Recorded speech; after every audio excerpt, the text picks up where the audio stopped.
如果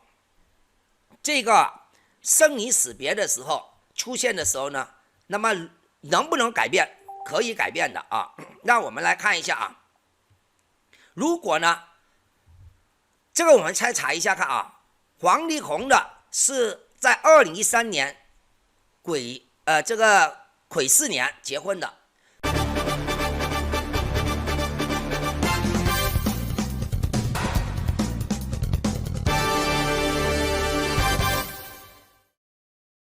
大家好，欢迎呢大家呢来到这个视频。我们今天呢这个视频内容呢就讲一下王力宏这个离婚事件，我们学习到什么？为什么我说学习到什么呢？而不是呢八卦人家什么东西呢？因为你八卦来八卦去的没有意思，对吧？我们也不是因为这个事件我们蹭热度，刚好有这个实力，所以跟大家录制这样的一个视频，给大家一起来学习、来分析，以及告诉大家呢如何更重要的进行防范婚破啊。那么也让大家知道在不好的这个命运、婚姻不顺的时候呢，如何或者是怎么样呢才能够呢化险为夷。所以这个也就是为什么您呢要从头看到最后的时候，你才会完全明白一个婚破或者我们叫做婚姻不顺的情况是怎么造成的。另外的话，就算是有婚破这个婚姻不顺的这个信息的话，如何才能够化险为夷？大家好，我是时空能量咨询策划导师肖迪高老师。今天我们讲的这个案例呢，这个实例呢，就是我们现在呢网络或者是整个尤其在华人这个这个媒体或者是华人圈里面有一些娱乐圈里面特别火爆，会特别火红的这个事件正在继续上演。那么呢，我们来看一下王力宏这个所谓的才子，究竟他的命局是怎么回事？还有他的老婆，也就是李亮蕾，这两个人他的婚姻是怎么样的？是不是我们现在所讲的这东西呢，就等于是马后炮呢？等一下呢，当你看完整个里面呢，你就会明白了。那好，我们首先第一个思路一定要了解一个人的八字。应该这么说有一些人喜欢去给人家算命，当一些算命师给他算好了，说哎呀你的婚姻不好你会有离婚迹象，会有二婚迹象，什么等等都好，那只是因为你的等于是你的命运里面的潜伏心血，它不是一定会出现。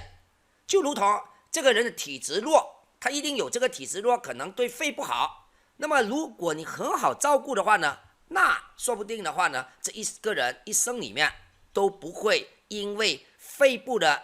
情况而造成非常大的这种生命危险。所以我希望大家能够理解这个东西。我们发现到尤其是呢，看到好一些客户一些学生回询问的话呢，就担心这个担心那个。所以我希望呢，通过这个视频里面呢，好好跟大家讲解不然的话大家呢担心死了。好，那么这个视频一定要给大家一个交代。好，王力宏，我们先来看看呢，因为我们是没有那个时辰我们没有时辰，所以我们就看看他年月日能不能够找出一些蛛丝马迹。 OK， 王力宏呢出生于丙辰年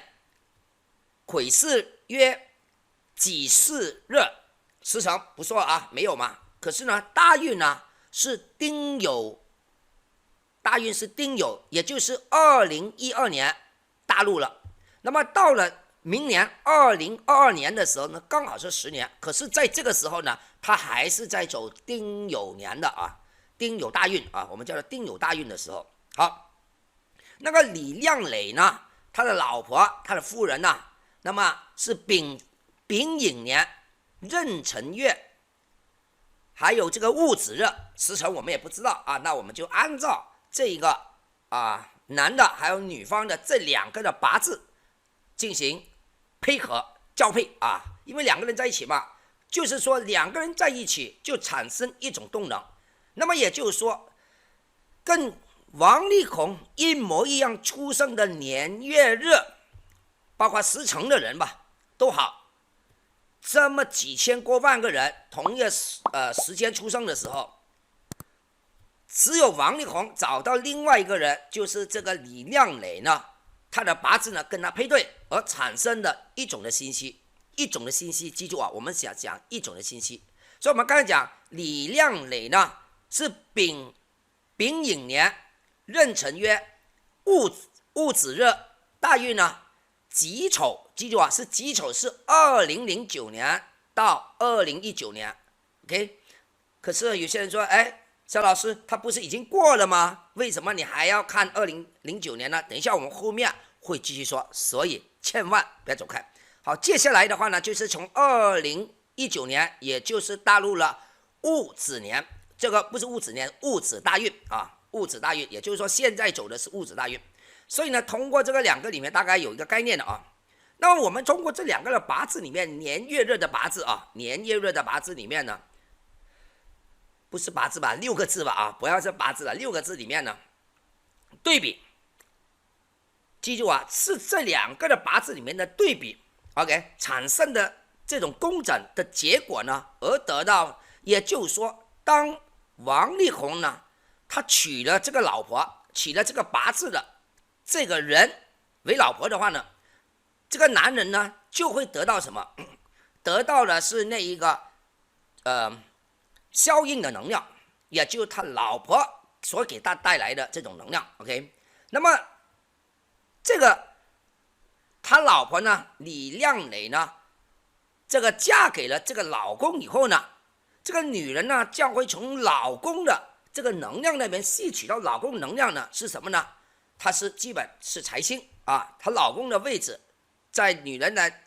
就是女人来说的话呢，她的热支呢是财星，可是同时呢，她也会得到的是什么效应的这个能量。那通过这两个里面同样有效应啊，而且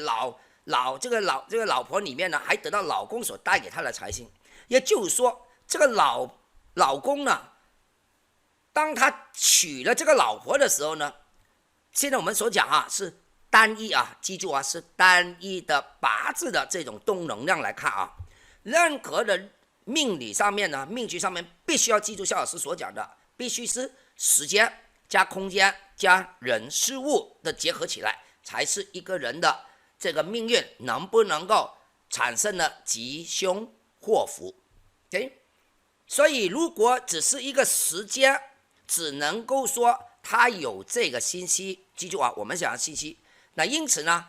我们一开始所讲，如果你去看八字，去找那些师傅啊，给你算八字什么的话，他给你所谓的铁定告诉你这个人会什么什么等等的话，那只是一部分而已啊，只能够跟你讲对了5%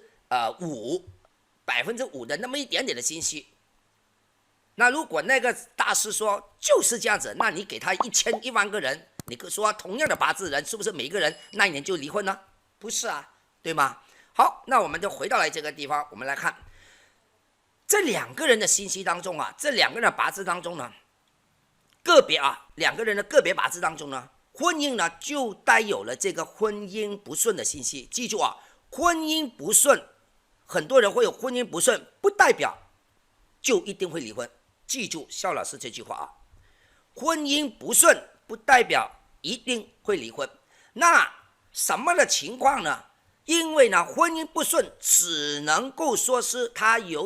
在他命局当中有潜伏的这种婚姻不顺的负能量信息。如果呢你不去激动他，不去惹他，坏事呢就不会出现，也就是说它的结果呢就会走向截然不同的结果。那好，什么的情况呢才会激动或激发或者是引动这种负能量呢？那就要在这个阴阳宅环境风水也就是祖坟风水啊，还有你住家的环境风水，或者是你办公的环境或长时间逗留的地方啊的这种环境风水对你产生的影响，还有你所去的方向啊，还有就是你去不同方位，如果你要嫁娶啊，或就是说可能你去娶一个什么样的老婆来，从什么方向娶回来的，然后呢，在哪一年往什么方向去娶的老婆回来，那么再来的话呢，嫁娶的时候这个生辰八字啊，这个年份生辰八字不适合的人，还有就是在不利的年份同居啊，不吉利的，我们称为简单说就像凶的啊，这个年份去同居，两个人住在一起了啊。另外一个就是注册结婚的那一年，另外一个就是这个举办这个婚宴啊、婚礼啊举行的时候的那一年。基本呢，婚姻里面看年份的话呢，基本可以看3个。现在跟以前不一样，因为以前呢，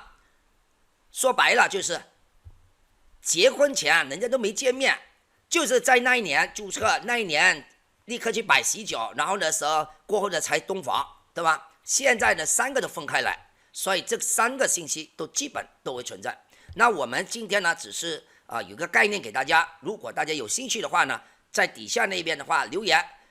说想要多了解这方面的东西呢，肖老师呢就会看人比较有兴趣的一些主题呢，肖老师在录制视频给大家看啊。那好，还有另外一个就是什么呢？很重要的就是在不利的年份里面生小孩。OK， 不利的年份生小孩，那不利的年份生小孩还要分啊，你生的是男孩还是女孩，它的能量还是有不一样。OK， 有些年份是适合生男孩，有些年份适合生女孩，或者是你生的是第几胎都不一样。可是呢，我有一个概念告诉大家，也是让大家了解，一个八字里面不是单看一个八字一个人里面，就是说这个人是怎么样啦，他一定会离婚啊，那种都是说难听一点，就是把一件事情放大，然后呢再吹啊。可能有一些大师或者是你也可能也在学八字的话，可能你说我每次断都准了，那是因为你每次断的八字不是同样一个人。那如果你找一个100个人都是同年月日时的，你说结果都会一样吗？你说都一样，你不要去想，不要用幻想，要实际的去实际的去操作。肖老师已经讲了很多回，肖老师的真实的手上的实力当中，这种孪生的什么等等夫妻什么的，我真的有好一些啊，真的这么巧合，刚好给我找了这些，所以我才能够这么笃定的告诉大家，不要只是看单一的八字里面，当你不了解时间、空间、人、事物的时候呢，所讲的东西只是一厢情愿而已。好，那么再来的话呢，如果你的那些刚才我以上所讲的这些东西呢的信息就重叠性越大的话，而且能量越重的话呢，那么呢就会出现生离死别的结果。OK， 尤其是如果有这些不利的信息，可是呢这些人却反而背道而驰的结果是非常好。你本来说你应该这个时候不好啊什么等等的，反而他更好的时候呢，就是结果跟他的就事实结果怎么应该是说所谓的本来他应该是往这方面的结果去的，可是他最终的那个出来的这个现实的结果呢却不一样的情况之下的话呢，就会走向另外一个更极端的，我们叫做生离死别了如果简单来说的话，如果以上的肖老师所讲的东西呢，它基本上就会出现什么呢？就会出现一般上都会产生在另一半的健康。如果健康弱的话呢，可能好一点，那么只能够说体弱嘛所以也是属于婚姻不顺的一种。很多人不了解婚姻不顺的，什么叫婚姻不顺？夫妻没有正常的所谓的那个性生活什么等等，就是他们长期一个体弱的话，造成另外一个不和谐的话，那么也是这个婚姻不顺的一种。可是有一些人可能不了解，那么今天我们就不花时间了以后我们有时间再录制另外视频。好，再来的话呢，我们再来看一个，如果这个生离死别的时候出现的时候呢，那么能不能改变？可以改变的啊。那我们来看一下啊，如果呢，这个我们再查一下看啊，王力宏的是在2013年这个癸巳年结婚的，在王力宏结婚的那一年，应对他的命局来说，已经出现一些不利的信息了。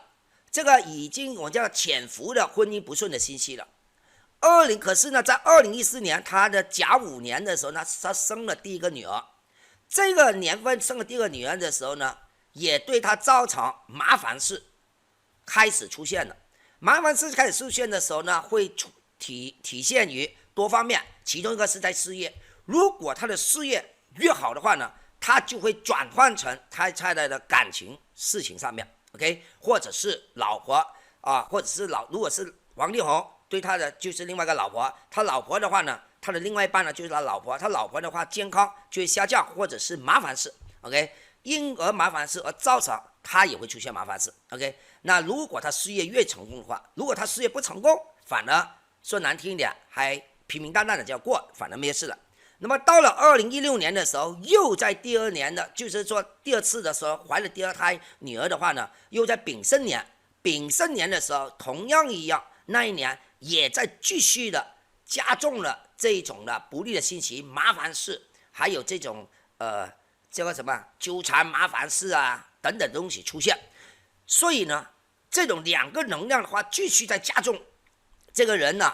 产生的这种的负能量。所以呢，其实呢，从2014年从八字上面看来的话，我们在时空八字看来的话呢，这个人从2014年从他结婚第一个时候2013年到2014年的时候呢，他已经出现了。我们这个直接是用时间、空间、人事物来看，而不是像马后炮说的什么的。可是现在查回去这个他们夫妻俩的后来现在公开的一些内容的话，你就不然的发现，直接就在2014年，他也承认在2014年的时候呢，开始是什么？找心理辅导师了啊，找这种婚姻心理医生啊，从2014年开始找了专业的。所以很多人以为啊，他们是理所当然啊，我们说那个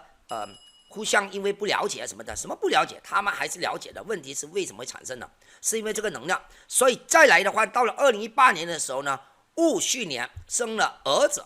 他的儿子生出来的时候呢，同样也是在不利于这个王力宏的年份。那这个情况的话，是不是可能有些人会问赵老师，这个是不是说是王力宏是受害者的？不是啊，不是啊，千万不要搞错啊。我们纯粹以八字来看的话呢，我们只是说这个少这个时间生孩子，对于这个男方是不利的。问题是就是说他的问题在于，你选择为什么偏偏选择这几年来出生这个孩子？因为你的能量给发现了。好了，到了2018年的时候生个儿子的话呢，对王力宏来说呢，就是这个能量已经到了极点了。OK， 那么在这个时候呢，2018年其实第三个儿子出现的时候呢，已经是我们说什么，已经是爆发了。只是因为现在才爆发，是因为呢没有一个公开的媒体嘛。实际上的话呢，我们再看回去，他之前已经选择了那个时候已经要离婚了，是吧？所以呢，有一些人说有些孩子啊跟父母，肖老师呢曾经呢在某一个地方里面呢，真实的有一个真实的案例呢，有一对父母呢，把他孩子抛弃去一些福利单位，我刚好在那边。当时他们的理由是说什么呢？这个父亲说，他听某某大师说，他的儿子呢，小孩大概那个时候是5岁多吧，挺可爱的，应该是5、6岁吧，好像是挺可爱一个小男孩。他说他的孩子呢克他，所以呢就把所以他倒霉是因为这个孩子，然后把那孩子给拿掉。从命理谋略，如果真的是如同他所说的克的话，对他所影响，这个是无可否认的。可是你不能够怪这个孩子，为什么呢？说难听一点，你为什么把精子放在那一年，你放在你老婆那边，你不照别的日子里面？问题不在孩子上面，是在你的这上面。对不对？你不能自控你现在讲孩子的嘛，所以这个不是胡扯了嘛？好，那我们再看看这个他老婆，也就是李亮磊。李亮磊结婚的实际上的时候呢，他的婚前他是2013年结的婚，也就是说那一年是吉利的，那一年哈。那么呢，他是2014年怀孕嘛，甲午年怀的一个，对女方来说也是吉利的啊，对女方来说的。那么呢，也就是说2013年结婚的时候，他们已经是同居的时候啊，之前呢已经是同居的时候呢，是因为她已经怀孕了，那个时候2013年其实已经怀孕，到了2014年的时候才生第一个女儿。那么到了2016年的时候呢，这个生了第二个女儿 ，OK， 对于女方来说还是有利的，有利于在哪里呢？尤其在事业上面的东西啊，这个好处啊、事业啊什么的，都会对女方都是有利的。可是呢，到了同样的，他们两个的八字里面呢，又在重叠的是2018年的时候，在戊戌年的时候呢，对于女方来说，她的八字上面也是不利的年份，她又是在那一年生了孩子，所以呢，同样启动，而且那一年的话呢，是对她来说是一个很难受的那一年，非常难受那一年，所以这个结婚对于女方来说的话呢，一开始是好，只是年份不断的在加强的话呢，对于王力宏还有李亮磊的话，这两个人的同时时间点是在2018年的时候生了个孩子，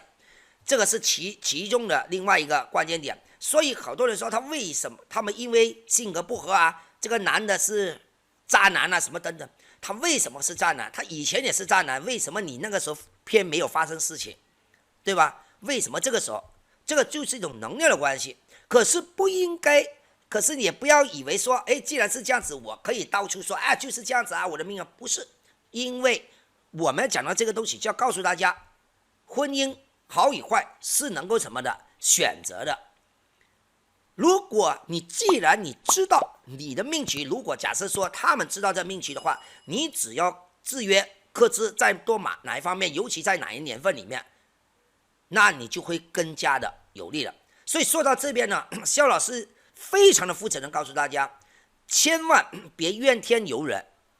去听听某某大师所讲的你的婚姻不顺，埋怨自己的婚姻不顺呢，是无法改变的事实的那种，天天啊，哎呦凄惨啊，我的婚姻就是这样子了。不是啊，这个视频实际上就是要告诉大家，希望大家呢可以正确的明白，并且理智的去了解真正的八字算命呢，